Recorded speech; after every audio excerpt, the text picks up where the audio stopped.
الصلاة والسلام عليك يا سيدي يا رسول الله وعلى آلك وصحبك يا سيدي يا حبيب الله. بلغ العلا بکمالہ کشف الدجى بجمالہ حسنت جمیع خصالہ صلو علیہ وآلہ وصحبہ وبارک وسلم. تقلید پر اعتراضات اور ان کے جوابات جو ہے وہ جاری و ساری تھے.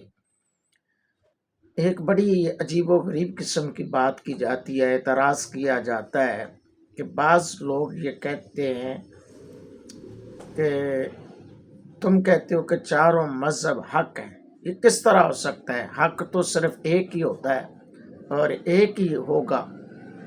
تو امام اعظم ابو حنیفہ فرماتے ہیں کہ امام کے پیچھے سورہ فاتحہ پڑھنا مکروہ تحریمی ہے. امام شافعی فرماتے ہیں کہ واجب ہے. تو یا تو واجب ہوگی یا مکروہ. دونوں مسئلے صحیح کس طرح ہو سکتے ہیں؟ یہ اعتراض کیا جاتا ہے. تو بڑا عجیب و غریب قسم کی یہ بات ہے. آئیے جواب اس کا کیا ہے.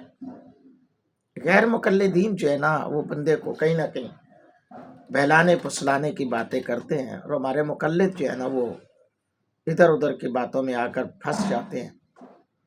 جواب یہ ہے کہ حق کے معنی یہاں صحیح یا واقعہ کے موافق نہیں ہے، بلکہ مطلب یہ ہے کہ چاروں مذاہب میں سے کسی نہ کسی کی پیروی کر لو.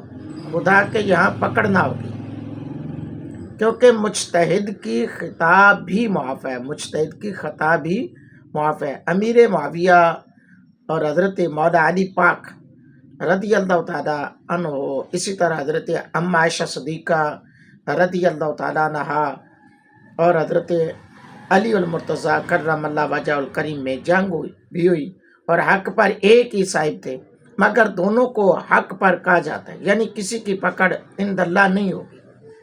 جنگل میں ایک شخص کو خبر نہیں کہ قبلہ کدھر ہے. اس نے اپنی رائے سے 4 رکعتیں چاروں طرف منہ کر کے نماز پڑھ لی، کیونکہ رائے بدلتی رہی. کبھی ادھر نماز کی حالت میں ادھر منہ کر لیا، ادھر کر لیا، ادھر کر لیا، یہ بھی منہ پھیرتا رہا. قبلہ تو ایک ہی طرف تھا مگر نماز صحیح ہو گئی. چاروں قبلہ درست ہے، بلکہ مجتہد خطا بھی کرے تو بھی ایک ثواب پاتا ہے. قرآن کریم نے حضرت داؤد علیہ السلام کی اجتہادی خطا اور حضرت سلیمان علیہ السلام کی درستگی رائے بیان فرمائی، مگر کسی پر عتاب پکڑ نہ فرمائی. فرمایا وَكُلًّا آتَيْنَا حُکْمًا وَعِلْمًا. مشکات شریف کے اندر یہ بات بھی موجود ہے کہ جب کہ حاکم فیصلہ کرے تو اجتہاد کرے اور صحیح کرے تو اس کو 2 ثواب ہیں، اور جب فیصلہ کرے اور اجتہاد کرے اور خطا کرے تو اس کو 1 ثواب ہے.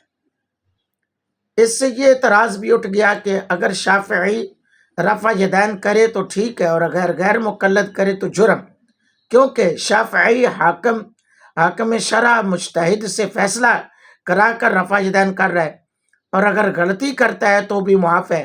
اور چونکہ غیر مقلد نے کسی مجتہد سے فیصلہ نہ کرایا، یہ مرزا پلمبر جو غیر مقلد ہے وہ کسی کو مقلد اپنے آپ کو کسی کا مقلد مانتا ہی نہیں ہے، تو وہ پھر خطا کار ہوگا. جیسا کہ آج حاکم کے بغیر فیصلہ کوئی شخص خود ہی قانون کو ہاتھ لے کر کرے تو مجرم ہے، لیکن اگر حاکم کچہری سے فیصلہ کرا کر وہی کام کیا تو اس پر جرم نہیں. حاکم جواب دے. اگر حاکم نے غلطی کی ہے تو بھی اس کی پکڑ نہیں ہوگی. دیکھو حضور علیہ الصلوۃ والسلام نے بدر میں قیدیوں سے محض قیاس پر فدیہ لیا تھا، پھر اس آیت کے خلاف آیا. معلوم ہوا کہ اس قیاس سے رب راضی نہیں، مگر وہ فدیہ کا روپیہ واپس نہ کرایا گیا، بلکہ ارشاد فرمایا فَكُلُوا مِمَّا غَنِمْتُمْ حَلَالًا طَيِّبًا. معلوم ہوا کہ خطا اجتہادی پر کوئی پکڑ نہیں ہے. تو غیر مقلدین یہ جو کہتے ہیں جی ہم کس کی مقلد کریں، کس کے پیچھے چلیں، اور بھئی کسی کی ہو جاؤ، جی وہ نماز ہاتھ چھوڑ کے پڑھ رہا ہے، وہ ہاتھ سینے پہ باندھ کے پڑھ رہا ہے، وہ ہاتھ رفع یدین کر رہا ہے، یہ تو دین کے اندر تفرقہ واریت ہے۔ یہ لوگوں میں ایک کانسیپٹ ڈالا جاتا ہے، یہ تو تفرقہ واریت ہے، میں کیسا مسلمان ہو جاؤں؟ تو بھائی ہو جا، کسی کا ہو کر مر، بغیر کسی کے ہوئے مرے گا تو پھر پھنسے گا۔ اللہ تعالی ہمیں دین کو سمجھنے کی توفیق عطا فرمائے، سمجھ کر عمل پیرا ہونے کی سعادت نصیب فرمائے، آمین۔